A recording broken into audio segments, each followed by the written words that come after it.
जय श्री राधे कृष्णा। नमस्कार साथियों, आप सभी का आपके अपने YouTube चैनल संपूर्ण भक्ति सागर परिवार में बहुत बहुत स्वागत है। साथियों, आइए आज आप सब सुनेंगे नवरात्रि के दूसरे दिन श्री दुर्गा सप्तशती पाठ में दूसरे और तीसरे अध्याय की कथा। जो भी भक्त सच्ची श्रद्धा के साथ नियम और निष्ठा के साथ नवरात्रि का व्रत करते हैं, इस दौरान माता दुर्गा की आराधना करते हैं, पूजा करते हैं, श्री दुर्गा सप्तशती का पाठ या श्रवण करते हैं, दुर्गा चालीसा आदि का पाठ करते हैं, इससे माता दुर्गा अपने भक्तों पर अति प्रसन्न होती हैं। तो आइए सुनते हैं श्री दुर्गा सप्तशती दूसरे और तीसरे अध्याय की कथा। तो बोलिए प्रेम से माता नवदुर्गा देवी की जय, सर्व देवी देवता की जय। मेधा ऋषि बोले, प्राचीन काल में देवता तथा दैत्य में पूरे 100 वर्ष तक युद्ध होता रहा। उस समय दैत्यों का स्वामी महिषासुर था एवं देवताओं के स्वामी इंद्र थे। उस संग्राम में देवताओं की सेना महाबली दैत्यों से हार गई।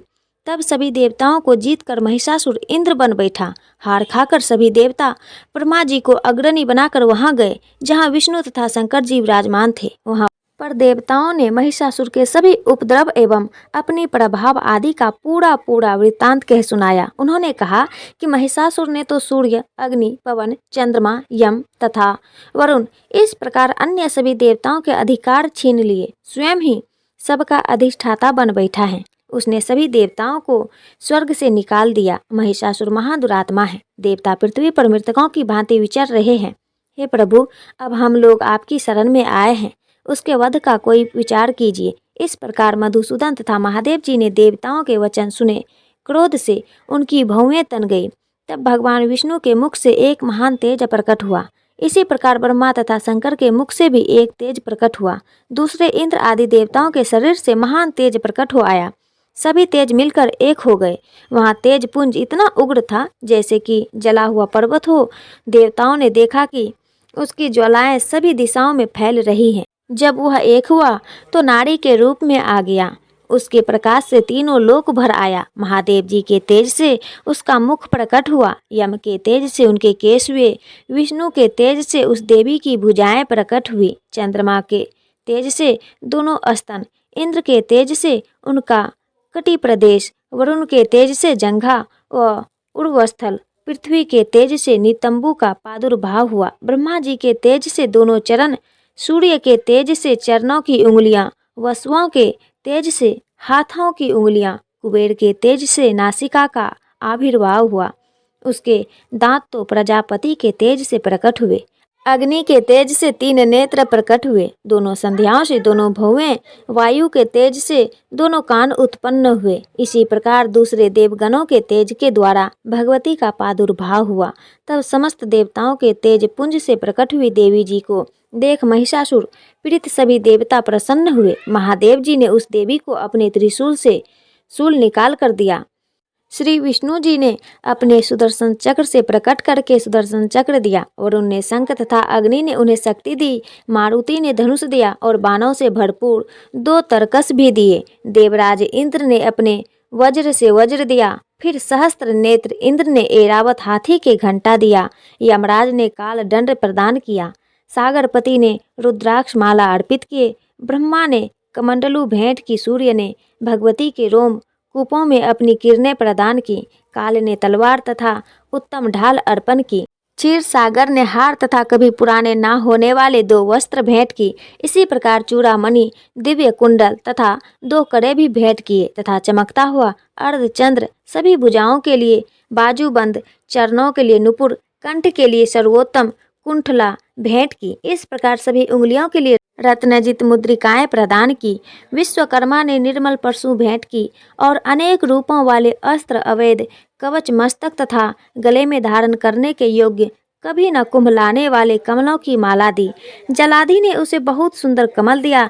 हिमाचल ने वाहन के लिए सिंह और भी अनेक प्रकार के रत्न भेंट किए। कुबेर ने सुरापूर्ण पात्र भेंट किए। सभी नागों के स्वामी शेष जी ने महामणियों से सुशोभित नागहार दिया जो शेष जी इस पृथ्वी को धारण किए हैं। इसी प्रकार दूसरे देवताओं ने भी भूषण तथा आयुधों के द्वारा देवी जी का सत्कार किया। तब तो भगवती ने अट्टहास करके ऊंचे स्वर से गर्जना की। उसके भयानक नाद से सारा आकाश भर गया। तब देवगण प्रसन्न होकर उस सिंहवाहिनी देवी का जय जयकार करने लगे। मुनियों ने भक्ति भाव से नरम होकर देवी जी की स्तुति की। इधर देवताओं के शत्रुओं ने जब सारे त्रिलोक को शोभाग्रस्त देखा, तब तो वे अपनी सारी सेना को कवच आदि से तैयार कराकर अस्त्र शस्त्र लेकर झट उठ खड़े हुए। महिषासुर क्रोध में आकर बोला, अरे यह क्या हो रहा है। इतना कहकर सभी दैत्यों के साथ गिरकर उस सिंहनाद की ओर भागा। वहां जाकर उसने तीनों लोकों को अपने तेज से प्रकाशित करते हुए देवी को देखा, जिस देवी के चरणों की भार से पृथ्वी दबी जा रही थी। माथे की किरीट मुकुट से आकाश पर रेखाएं पड़ती जा रही थीं। उसके धनुष की टंकार से सातों पाताल शोभाग्रस्त थे। हजारों भुजाओं से सभी दिशाओं को धापकर देवी खड़ी थी। उन देवी जी के साथ उन दैत्यों का युद्ध आरंभ हो गया। नाना प्रकार के अस्त्रों शस्त्रों का प्रहार करने लगे। उनसे सभी दिशाएं भर गई। महिषासुर का सेनापति उस समय चक्षुर नामक एक महान दैत्य था। देवी जी के साथ उसी का युद्ध होने लगा। इसी प्रकार अन्य दैत्यों को तथा चतुरंगनी सेना के साथ लेकर चामर भी युद्ध करने लगा। 60,000 रथियों के साथ लेकर उदग्र महादैत्य भी युद्ध में प्रवृत्त हो गया। महादैत्य 1 करोड़ रथियों को साथ लेकर लड़ पड़ा। तलवार के सामने पेने रोम वाला असीलोमा नामक दैत्य 5 करोड़ रथियों के साथ युद्ध में आ गया। 60 लाख रथियों से आवर्त बाष्कल्य दैत्य युद्ध में उतर पड़ा। पारिवारिक दैत्य हाथी एवं घोड़े के अनेकों सवारों के समूह से घिरा हुआ करोड़ रथियों के साथ उस युद्ध में युद्ध करने लगा। विडाल दैत्य 5 अरब रथियों को साथ लेकर लड़ने लगा। और भी हजारों महादैत्य रथों हाथियों घोड़ों से घिरे हुए रथियों को साथ लाकर देवी जी के साथ युद्ध करने लगे। उस रणांगन में स्वयं महिषासुर भी रथों हाथियों एवं अश्वों की सेनापति से घिरा हुआ खड़ा था। तोमर विपाल शक्ति मौसल परशु पट्टेश संग आदि अस्त्रों शस्त्रों से युद्ध में देवी जी के साथ युद्ध करने लगे। कुछ दैत्यों ने देवी जी पर शक्तियां छोड़ी एवं दूसरे ने पास फेंके। तब उस चंडिका देवी ने उन पर अस्त्रों शस्त्रों की वर्षा करके तोड़ डाला। इधर देवी जी का वाहन सिंह भी क्रोध में आ गया। अपनी गर्दन के बाल हिलाता हुआ दैत्यों की सेना में इस प्रकार घूमने लगा जैसे कि वन में अग्नि फैलती जा रही हो। उस युद्ध भूमि में युद्ध करती हुई अंबिका ने जितने श्वास छोड़े वे ही झटपट सैकड़ों हजारों गणों के रूप में परिणीत हो गए। प्रकट होकर उन गणों ने खड़ग बिंदीपाल परशु पट्टिस आदि शस्त्रों से युद्ध आरंभ कर दिया। देवी जी की शक्ति से वृद्धि पाकर वे गण दैत्यों का नाश करने लगे। साथ में दूसरे गण नगाड़े शंख आदि बजाने लगे। महती प्रसन्नता देने वाले उस युद्ध रूप उत्साह में कुछ एक ने मृदंग बजाए। तभी देवी ने त्रिशूल गदा और शक्तियों की वर्षा से तलवार आदि शस्त्रों से सैकड़ों महान असुरों को मार डाला। दूसरे कितने एक दैत्यों को घंटे के भयनाद से मूर्छित करके मारकर गिरा दिया। मरे दैत्यों को पास से बांधकर पृथ्वी पर घसीट डाला। कितने तो गदा की चोट से घायल होकर पृथ्वी पर सो गए। मूषलों के प्रहार से कई एक रुधिर भमन करने लगे एवं कई एक शूल द्वारा वक्ष स्थल फट जाने से पृथ्वी पर गिर गए। कितने एक दैत्य बाणों की वर्षा द्वारा युद्ध भूमि में काट गिराए। सेनबाज पक्षी की भांति आक्रमण करने वाले दिव्य शत्रु दैत्य प्राण छोड़ने लगे। कितने दैत्य की भुजाएं कट गई। दैत्यों की गिरवा छिन्न भिन्न हो गई। कई दैत्यों के सिर कट गए, दूसरे मध्य में विदर्ण हो गए। कुछ ही जंघाएं कट गई और पृथ्वी पर गिर गए। और कुछ एक दैत्यों को तो एक भुजा एक आँख एक पाँव वाला करके 2-2 टुकड़े कर डाले। मार मार कर गिराया हुए रथों हाथियों घोड़ों एवं असुरों की लाशों के द्वारा जहाँ महायुद्ध हो रहा था वहाँ की पृथ्वी इस प्रकार भर गई कि वहाँ आना जाना कठिन हो गया। वहाँ सेना एवं असुरों के रुधिर की बड़ी बड़ी नदियाँ बहने लगी। जगदम्बा जी ने एक क्षण में ही दैत्यों की सारी सेना का इस प्रकार नाश कर दिया जैसे कि लकड़ियों के बड़े ढेर को अग्नि जला देती है। देवी का वाहन सिंह अपने बालों को झटकारता हुआ बड़ी गर्जना करता हुआ दैत्यों के शरीर से मानो प्राण ही चुन रहा हो, इस प्रकार घूमने लगा। देवी जी के उन गणों ने महाअसुरों के साथ बड़ा युद्ध किया जिससे देवता प्रसन्न होकर आकाश से पुष्पों की वर्षा करने लगे। इस प्रकार से श्री दुर्गा सप्तशती में दूसरे अध्याय की कथा पूर्ण हुई। तो बोलिए प्रेम से माता दुर्गा की जय।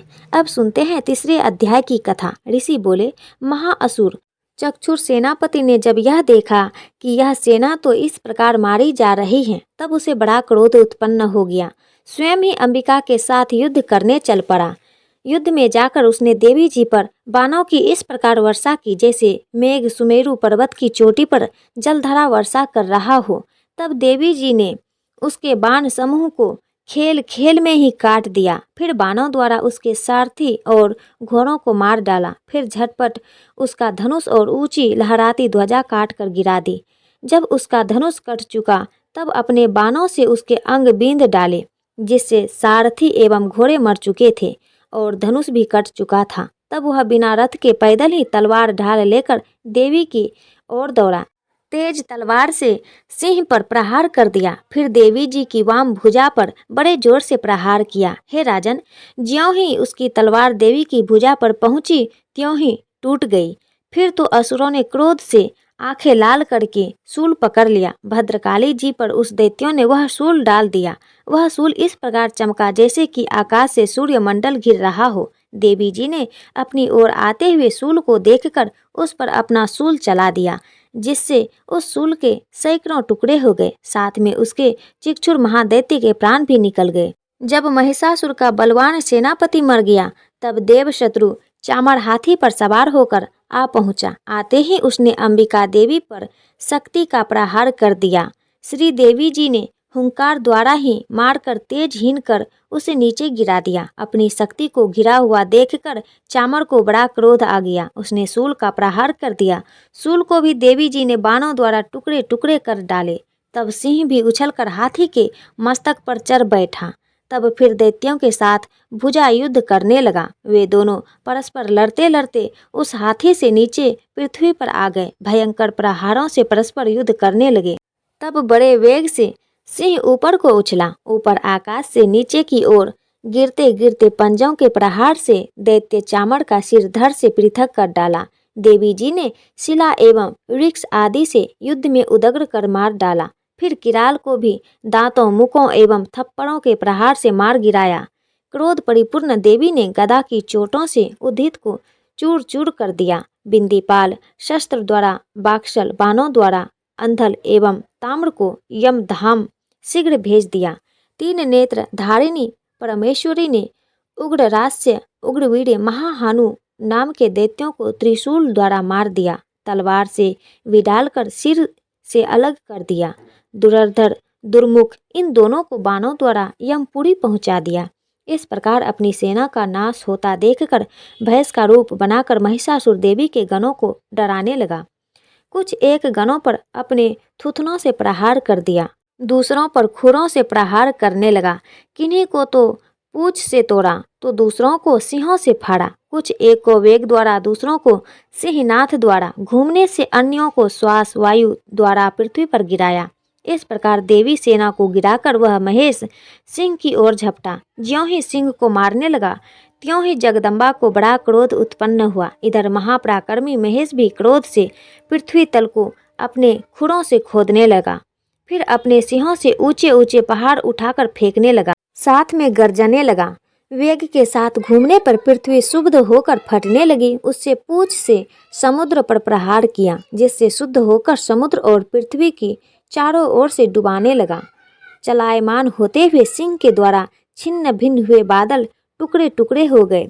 उसके श्वासों की कठोर वायु से उड़ते सैकड़ों पर्वत आकाश से गिरने लगे। इस प्रकार क्रोधपूर्ण उस महादैत्य को अपनी ओर आता देखकर चंडिका उसे मारने के लिए क्रोध में आ गई। कुपित चंडिका ने उसकी ओर पास फेंका और उसके द्वारा उस दैत्य को बांध लिया। तब तो उस महायुद्ध में बंधे हुए उस दैत्य ने अपना महेश भैंस के रूप को त्याग दिया, झटपट सिंह के रूप में आ गया। ज्यों ही चंडिका उसका सिर काटने लगी, तब तो वह तलवार हाथ में लिए पुरुष दिखाई देने लगा। तब शीघ्रता से तलवार ढाल वाले उस पुरुष को अपने बाणों से देवी ने बींध डाला। तब वह एक बड़ा हाथी हो गया। अपनी सूंड से उस महान सिंह को खींचा, फिर गर्जने लगा। उसके खींचते समय अपने खड्ग के द्वारा देवी ने उसकी सूंड को काट दिया। फिर वह महादैत्य भैंस के रूप में आ गया। इस प्रकार चराचर त्रिलोकी को सताने लगा। उस समय जगन माया चंडिका क्रोध में आकर फिर उत्तम मधुपान करने लगी और लाल लाल नेत्र करके हंसने लगी। वह दैत्य भी बल पराक्रम के मद में उन्मत्त होकर गर्जने लगा। अपने सिंहों से पहाड़ उठाकर देवी की ओर फेंकने लगा। देवी जी ने भी अपने बाणों के समूह से उसके फेंके हुए पर्वतों को चूर्ण चूर्ण कर दिया। तब सुरापान के मद के कारण लाल लाल मुख वाली चंडिका जी ने कुछ अस्त व्यस्त शब्दों में कहा। देवी जी बोली, रे मूढ़, जब तक कि मैं मधुपान ना कर लूं तब तक तू क्षण भर के लिए गरज ले। मेरे द्वारा संग्राम भूमि में तेरा वध हो जाने पर तो शीघ्र ही देवता भी गरजने लगेंगे। ऋषि बोले।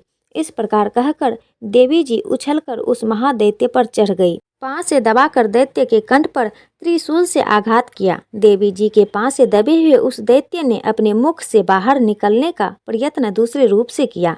अभी आधा निकला ही था कि देवी जी ने अपने पराक्रम द्वारा वहीं रोक लिया। आधा निकलकर भी उस दैत्य ने युद्ध करना आरंभ कर दिया। तब देवी जी ने अपनी तीखी तलवार से उसका सिर काट कर नीचे गिरा दिया। दैत्य सेना हाहाकार करने लगी। तब उस सारी सेना का भी देवी जी ने नाश कर दिया। सभी देवता अत्यंत प्रसन्न हुए।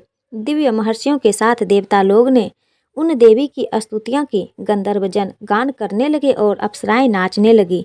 इस प्रकार से दुर्गा सप्तशती पाठ में तीसरे अध्याय की कथा पूर्ण हुई। तो प्रेम से बोलिए माता दुर्गा की जय, नव दुर्गा देवी की जय, सर्व देवी देवता की जय। तो साथियों, आशा करती हूँ कि यह जानकारी आपको अच्छा लगा हो। इसी प्रकार से ज्ञानवर्धक जानकारियाँ प्राप्त करते रहने के लिए, व्रत पूजा के बारे में जानने के लिए, कथा को सुनने के लिए संपूर्ण भक्ति सागर चैनल पे अगर आप पहली बार आए हैं तो कृपया कर चैनल को लाल बटन दबा करके सब्सक्राइब करें।